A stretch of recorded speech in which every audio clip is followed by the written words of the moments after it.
अस्सलाम वालेकुम। ईद उल फित्र की सुन्नतें।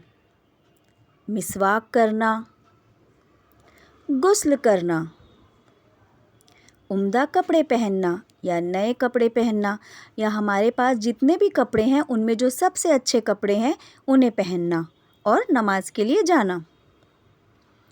इतर लगाना, खुशबू लगाना। नमाज के लिए जाते वक्त ताक अदद में खजूर खाना, यानी 1, 3, 5। नमाज ईदगाह में ही पढ़ना।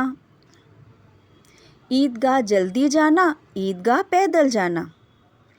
ईदगाह जाते हुए आवाज़ बुलंद तकबीर पढ़ना, अल्लाहु अकबर, अल्लाहु अकबर, अल्लाहु अकबर, ला इलाहा इल्लल्लाह, अल्लाहु अकबर वल्लाहु अकबर वलिल्लाहिल हम्द। एक रास्ते से ईदगाह जाना, दूसरे रास्ते से वापस आना। ईद की 2 रकात वाजिब नमाज 6 ज़ायद तकबीरात के साथ बग़ैर अज़ान व अकामत के पढ़ना।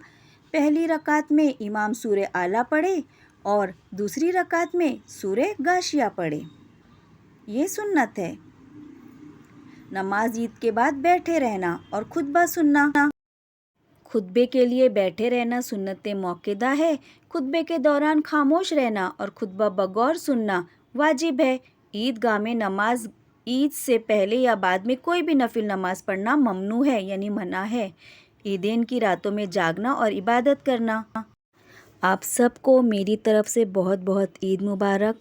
अल्लाह ताला आपकी तमाम ख्वाहिशात पूरी करे और रमज़ान मुबारक की जितनी भी इबादत आपने की अपनी ताकत से की, अल्लाह ताला अपने शायान शान हम सबको उसका अजर नसीब फ़रमाए।